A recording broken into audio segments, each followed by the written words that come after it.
What's up, guys, and welcome back for another solo mining episode, the podcast where we mine and we talk about things Eve related.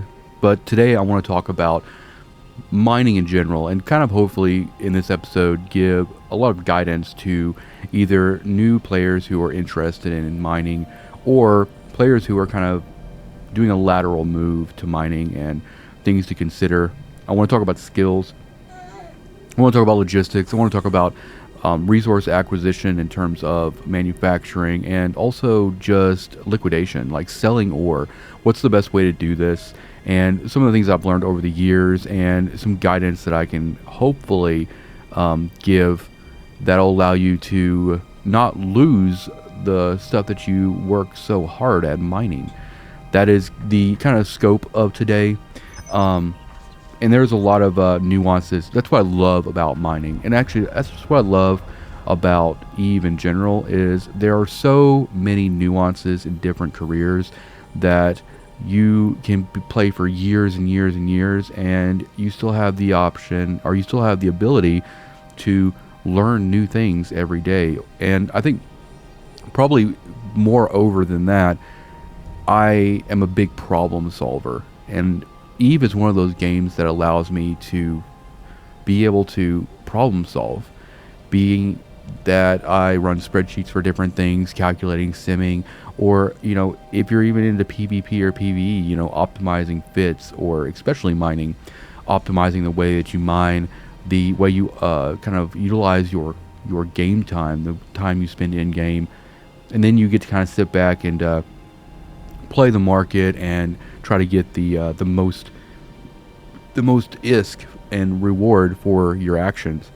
A lot of this can be circumvented very easily and very fast by PvP, by gankers, things like that. But as miners, we have a lot of tools at our disposal, and if you understand the entire ecosystem of the manufacturing and the indie kind of environment, you can kind of leverage a lot of that information, and you can actually make a better profit than what normally people would tell you to do, or normally what you'd expect to do.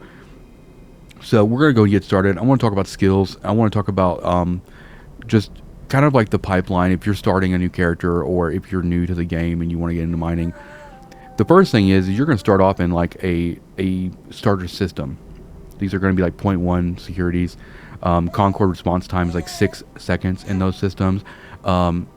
Ganking new players is highly looked down upon. You're probably still going to get killed, but the difference between those starter systems and like anywhere else in the universe, ganking somebody in a starter system, especially if they're like less than 30 days, is a reportable offense.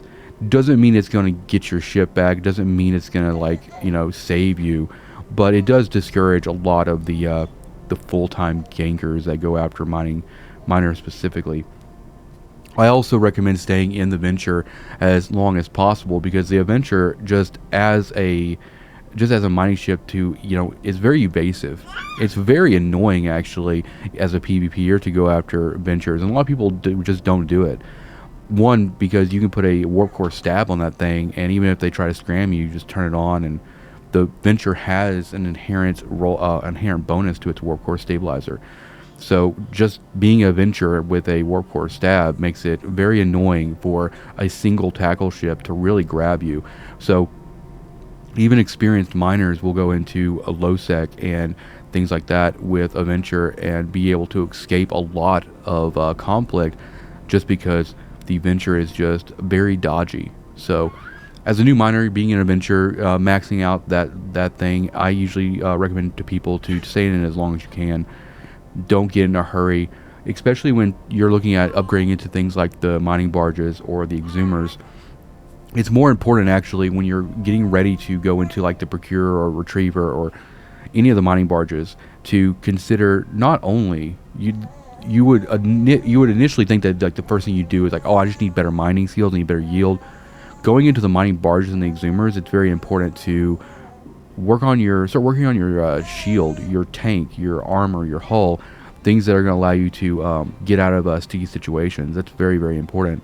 And I'll talk a lot about the different shield skills and stuff in this video, but I think one of the most important skills that overlooked, the most important skill level that is overlooked is Tactical Shield Manipulation 5. Now, Tactical Shield Manipulation, the skill itself is required to use things like Shield Hardeners, which gives you a good amount of resistance depending on what type you use.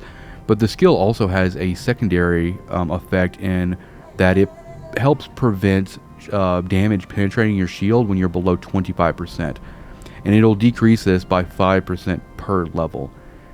And this is important. This is very, very important, because I know myself personally, and I've known people who have gotten out of ganks and gotten out of situations because they skilled into Tactical Shield Manipulation 5. It's a big train. It's a lot of days. But at level 5, the chances of damage penetrating your shield at less than 25% drops to 0, which is very important, because mining ships are shield ships. So once you lose that shield, you're going to fold pretty fast. Now, some of the major categories in terms of skills that are important for miners would be navigation. Navigation is super important. The two skills that you really should be focusing on in that category are going to be evasive maneuvering and navigation. That is going to allow you to align faster. That helps you escape. Very important as a miner. Navigation helps your sub-warp speed. That just allows you, to kind of move around the belt or the anomaly a little bit quicker. So those are by far staples. Pretty much, not even just for mining, just kind of all over. No matter what ship you fly, basic maneuvering, navigation, super important. And then like in armor, you have things like mechanics and hull upgrades. That's going to give you just a little bit more of a buffer if you're really trying to just kind of get out of dodge and stuff like that. But by far, being a miner, the shield skills are super important in just allowing your survivability, having better chances at survivability. And this doesn't just come into effect with like other players trying to gank you in high sec. If you're mining in null sec, or even low sec, where there's cruiser, destroyer, battleship rats, it allows you to tank that damage and be able to kill those things with drones. So it all comes into play. Shield skills would be like your shield operation and your shield management, tactical shield manipulation, which we've already talked about. Anything that is going to decrease capacitor for your shield modules, or give you better recharge rate, or maybe you shield modules, using less CPU, things like that. When you're starting off, one thing I would not recommend is starting drone training right away. If you stay in the 0.9s and the 1 security, you're not going to have any belt rats. So it's better to focus, get yourself into those miner 2s, get yourself to where you can use things like mining laser upgrade 2s. Once you have those things on your venture, then start looking at your Tech 2 shield skills. Start getting the skills required to run your tactical or your multi-spectrum shield hardener 2s, or your kinetic or thermal hardener 2s. Be able to run a damage control 2. Those things are all super important. That's all going to come into play when you start going down or upgrading your mining ship as you go, in terms of going into the mining barge and then the exhumer. One thing I see a question I get a lot is the question of, should you go and upgrade into modulated strip miner? Technically, people call them strip 2s, or strip miner tech 2s. Or should you mine or go ahead and train into the barge? Honestly, the best advice I can give you is I would 100% recommend that you work on your tank skills, your survivability, your maneuverability skills before you try to work on the modulated strip miner skill. Because just getting the skills to run the modulated strip isn't enough, right? You still have to get the skills to run the crystals. You have to get level 4 in the appropriate category to use the Tech 2s of those. And if you've watched my video going over the mining crystals, not once have I ever used Tech 1 mining crystals. They're just not worth it, right? I skip over it completely every time. I train alts into modulated strip, and then give them simple or processing 4 off to the races. And obviously different skills for the different types of 4s, right? It's a little bit extra train. You're actually better used getting into the barge, getting into the exhumer. Your time is a lot better spent putting that training time into your shield skills. only when, and then let's talk about drones, right? Because one of the primary defenses, if not the only defense or offense rather, if the only primary offense that miners have are drones, and you're not going to submit drones over to people trying to gank you or to other players, right? It's for rats. I wouldn't start looking into drone skills until you're ready to move lower in security. That doesn't necessarily mean low security. That means like moving out of like 0.9 and 1 security high sec systems. When you start going into the 0.6s, the 0.7s, or even the 0.5s, it doesn't take a lot to kill the rats in high sec. They're all frigates. You basically need like, I would say get drones 5. You want drones 5 so you can at least run the maximum amount of drones that your ship allows. And then work on things like, you know, if you're using Caldari drones, get like Caldari drone specialization 1 or 2. Then get things like drone interfacing. That increases damage and mining yield if you're using mining drones. Or drone sharpshooting, more damage. Or getting the control range up for those drones. Getting things like drone navigation and stuff like that. Work on like the 1 or 2 levels of that. And then when you get ready to go into low sec, where there is cruiser and destroyer rats, or in nullsec where there are battle cruiser and battleship rats, then you're going to want to really like max out those drone skills so that you can either you can kill them, or you can at least do significant damage before you give up. I mean, battleships are a little bit difficult with light drones in nullsec. 5 light drones will take a minute, especially in like if they're like Garistas rats where they're like shield wrapping and stuff like that. It's more important to I usually just tank the if I'm just out there with like a procurer solo, I'll kill everything except for the battleship, whatever, and I'll just tank that damage. Usually I fill up the ore hold before that guy even gets close to like taking my shield down. Now you do have spawns out there in Null where you'll get like 3 battleship rats. Chances are you're probably not going to tank that before you fill up, so usually in those cases I'll go get my combat ship, you know, take them out. You go to another anomaly, but they'll just follow you. So that's pretty much how I feel about drone skills. Don't really only train them when you need them, really. That's kind of the important thing. The other thing I want to talk about is just optimizing fits. And one thing that I see a lot that gets overlooked is rig skills. Now, normally when I'm like skilling into a ship, doesn't matter if it's a mining ship or whatever, I'll look at every module in my fit, I'll look at everything that's going into that ship, and I'll try to find every single skill that affects every module, every rig, to make that fit as efficient as possible. In terms of mining, you definitely want your mining barge 5. You definitely want your Exhumer 5. Exhumer 5 is a big train. Mining barge 5 is a big train, but there is roll bonuses tied to those levels. So any ship that has a roll bonus tied to its own skill, you want to try to maximize that out. We already talked about shield skills. That'll help your hardeners. That'll help get you damage control 2s on, things like that. Mining upgrades will help you get into mining laser upgrade 2s, and all the other mining skills, just like the mining skill itself helps you get into the different strip miners. But one thing I see kind of glossed over a lot is the rig skills. Now, normally I'll put like shield rigs on a mining ship. Now, if you don't have any sort of rig skills, then you're gonna get the full downside for those rigs. And like shield rigs, the downside is like makes your signature radius bigger. It makes you easier to hit. So, and also if you're like doing drone mining, if you've ever tried to do drone mining with any of the fits I've had on this channel, you probably realize that you need drone rigging skill just to bring the CPU penalty down on those rigs, just to make the fit work. But even if you're just using shield rigs, like I try to get like shield rigging 4 or 5 just to, you know, make that signature radius penalty as little as possible.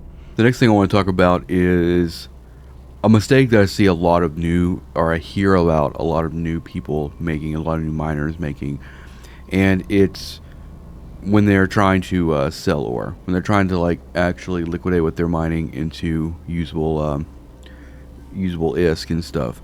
Now, I do not sell ore in JITA. It's just not something that is worthwhile. JITA is pretty much watched 24/7 by gankers. If you're a newer player and you get into something like a Miasmos or even like a Tech 1 hauler of some sort, or God forbid, like a freighter, and you try to go to JITA because someone told you it was the biggest market and that's where you could sell your stuff, you're more likely than not going to get scanned down, and then someone's going to suicide gank you, and then you're just going to lose all of that.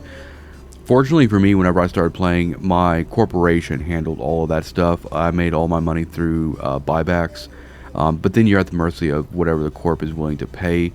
My corporation would use a Providence to go to JITA with stuff, but it's a lot worse these days with ganking and everything. And actually, gankers in and around JITA end up helping how I sell ore and stuff like that.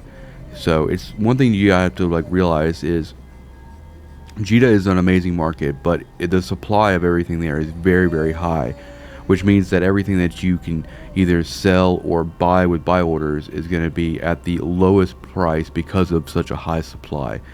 So buying like ore from I never buy pretty much anything from sell orders. I always just put in buy orders and acquire it. So even as like a manufacturer who builds things in nullsec, I'll never buy ore from a sell order. I'll always put a buy order up and then I'll jump it straight out of JITA, so there's no gating. There are a lot of people, and if you want to get into manufacturing, you're probably not going to be in nullsec. It's possible to actually build stuff in high sec. So I try to look at both sides of the equation. So think about yourself like as a miner trying to sell ore. If you take the risk to get your ore to JITA, even when you dock in JITA, you're going to sell at the lowest price because the supply there is so high. And you're going to put it on sell order. In most cases, anyone who's buying ore to manufacture with in JITA is going to acquire it through buy orders. So chances are, even though there's a lot of traffic that moves to the market in JITA, you're probably not going to sell it as fast as you think you would. Anybody who is going to manufacture in high sec is going to be weary of buying ore from JITA because they themselves, if they don't have a jump freighter, they're going to have to buy that ore, put it in their own hauler, and get it out of JITA, which can sometimes be just as dangerous as getting it into a JITA.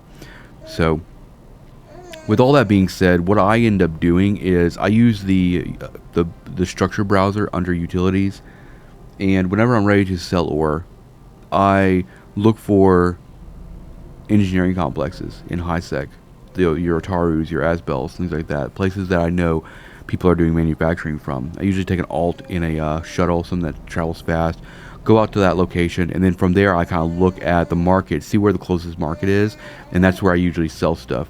I'll usually sell stuff right next or very close to an engineering complex that's off the beaten path of the main trade hub, because the chances of me getting ore to that market without getting ganked or without getting destroyed is the chances are so much better than trying to get to JITA.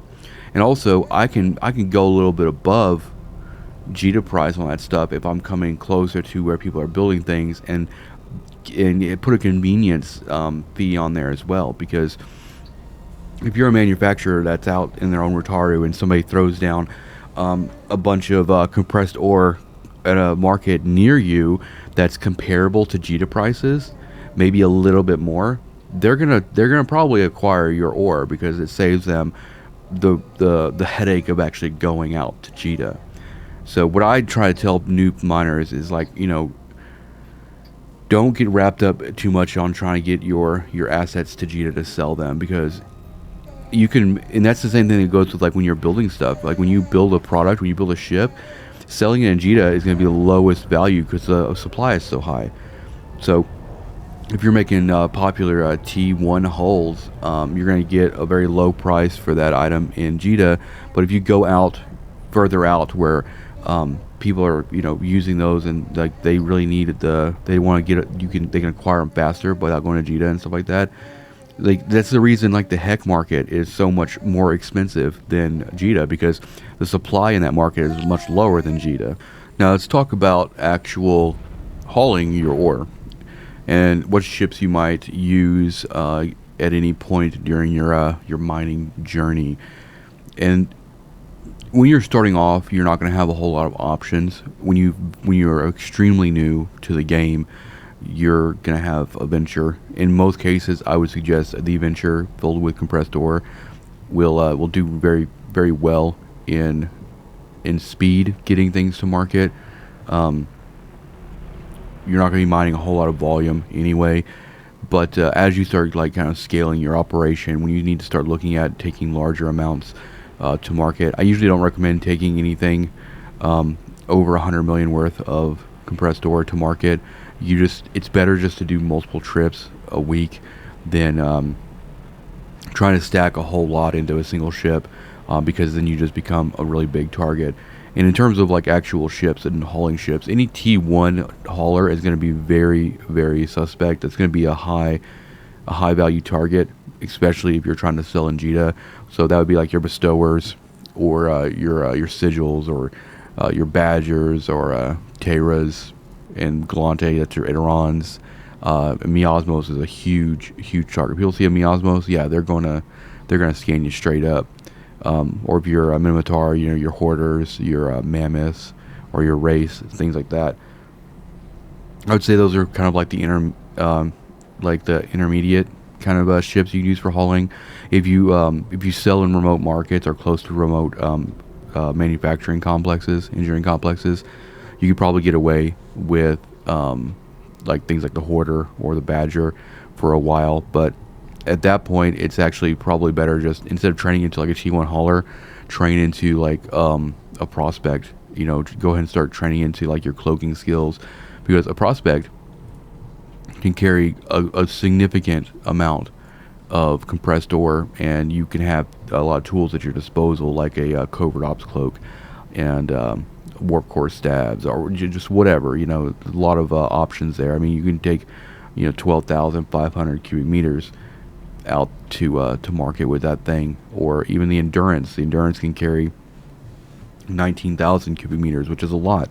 It would take you as a new or intermediate miner, it's going to take you a long time to kind of get that amount of compressed ore all at one time. But if you focus on not taking anything over 100 mil to market and just do more trips, then you can get away with pretty cheap haulers and stuff.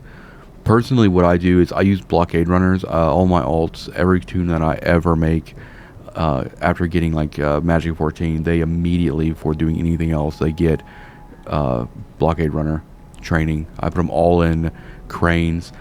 Then that's a lot of the reason for that is because if you're hauling ore with like a prospect, you're basically using the mining hold, so it's only good for ore. The big benefit of a blockade runner is it's 12,000 of just a normal hold. So if I need to go and pick up a new mining ship, like then I can put that mining ship, that repackaged mining ship, and fit in that crane and bring it out to where I'm setting up an alt, or the utility of a ship like a blockade runner is great.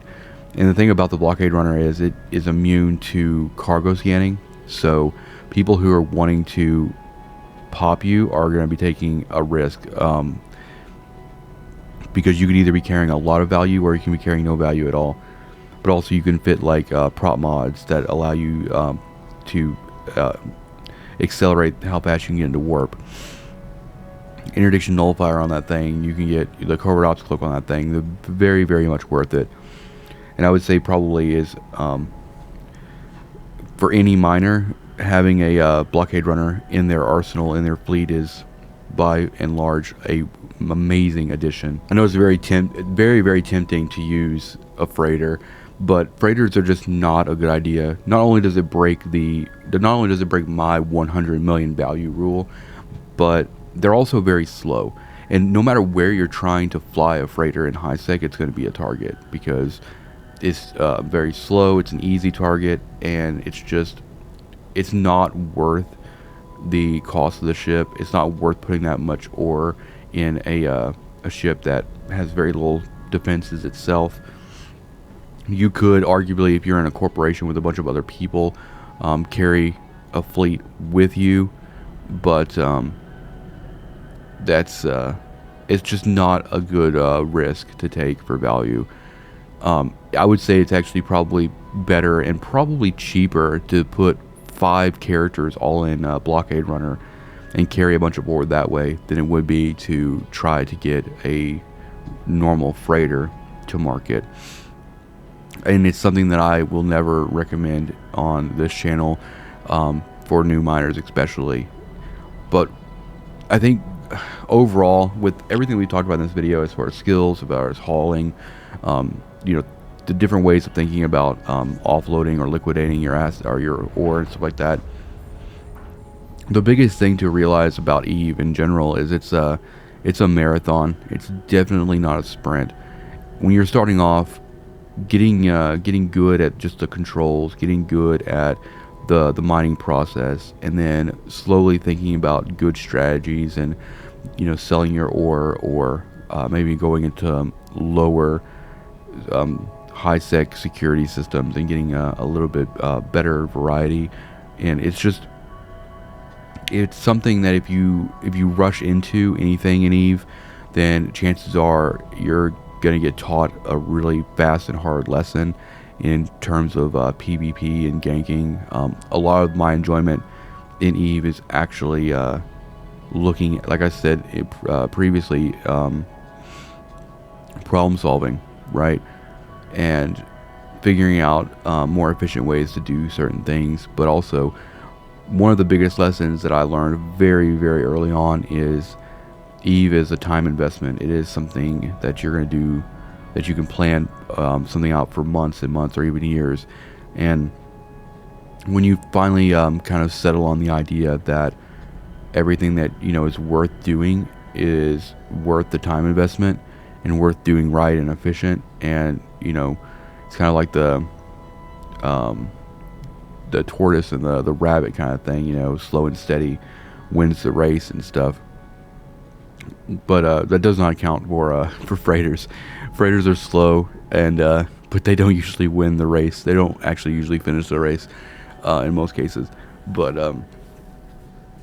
any advice that I can give to like newer people getting into mining, especially new players, get in that adventure, get on that starter system, and just chill. Just enjoy the mining process. Stockpile your ore, get it compressed, and then when you're ready to like turn that into actual ISK into your wallet, start looking at ways that you can maximize the profits there. If you're to use that ore for manufacturing, maybe start looking at mining in systems that are close to an engineering complex, or even like an NPC station that allows you to manufacture.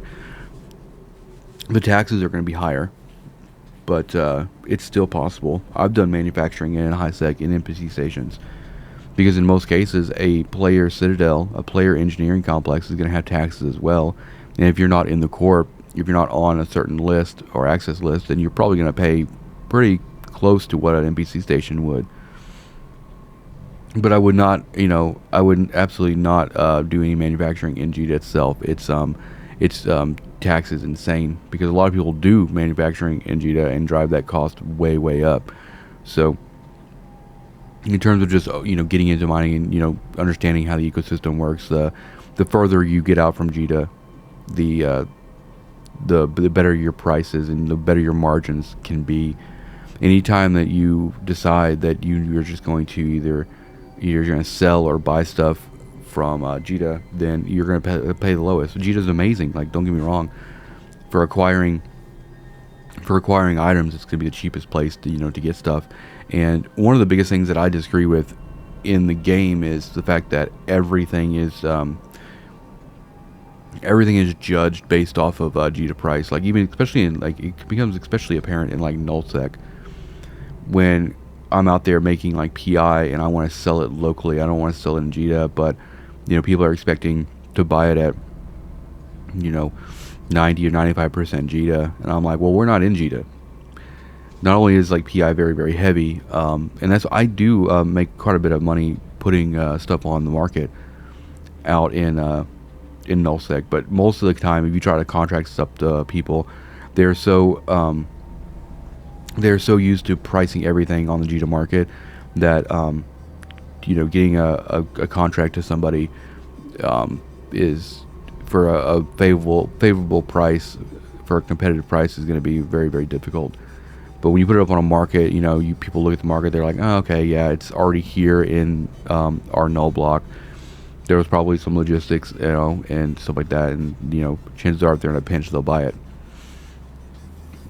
But that's just kind of how the game is. Everything, like, there has to be like a centralized pricing structure, and unfortunately we use JITA for that. But that's why I like to sell stuff. I also like to do like kind of the trader thing as well. So when I put my stuff on like remote markets and stuff and everything, like, I don't really mind if it sits there for a while. I don't need it to sell. I'd rather it sell in a slow and steady time frame for a much better margin than sell immediately for what is the lowest price or the bottom of the barrel.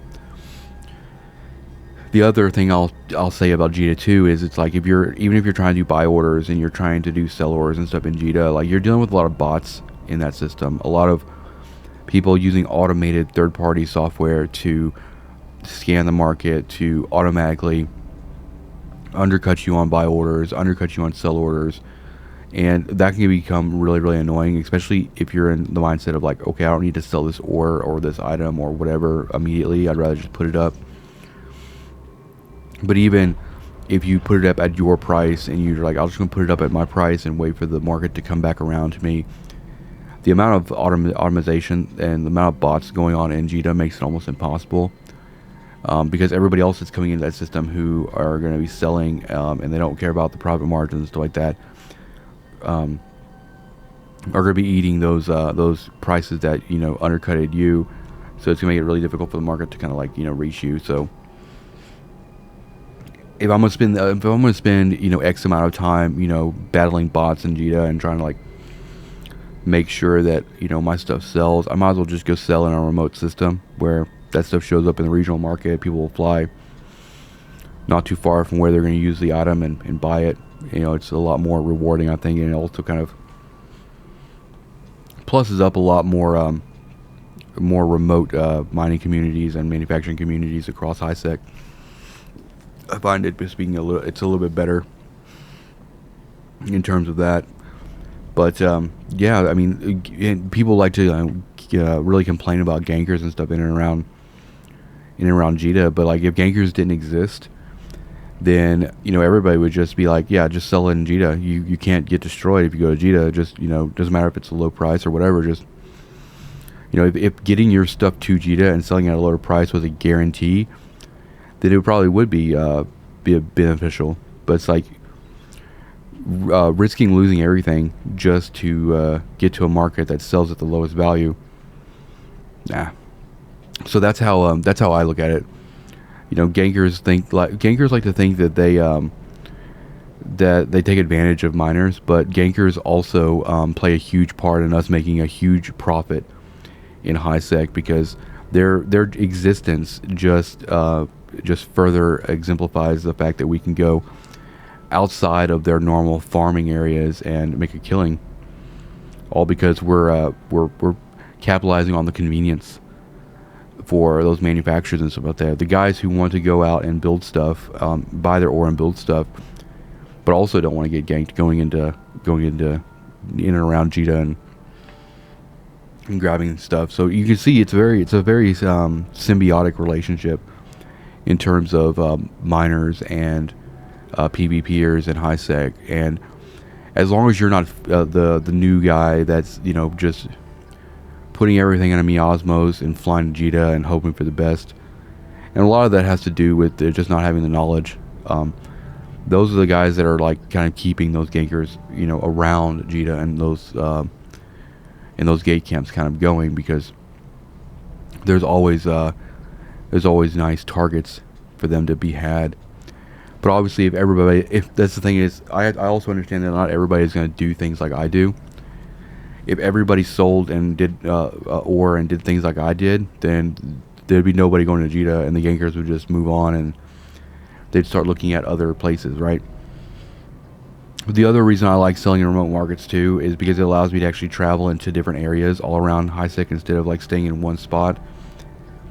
So I might have like market orders in one region of HiSec and then market orders in another, just depending on wherever I'm at. I'm just kind of throwing that stuff up, wherever. And that's nice because it's like kind of like, it allows me to move around. If you had to sell in Jita, then and you wanted to make your process not a headache or efficient, then you're probably going to be somewhere around Jita so that you're not that far from selling stuff. Hopefully the information in this video motivates or excites or is enlightening or insightful for you guys who are miners or looking to get into mining. And let me know too. It's like I want this podcast to be as informative as possible. So any questions that you have, it doesn't have to be E related, or it doesn't even have to be mining related, E related, whatever. If you want to ask me any sort of questions, I want to try to like answer as many of those as I possibly can on this podcast.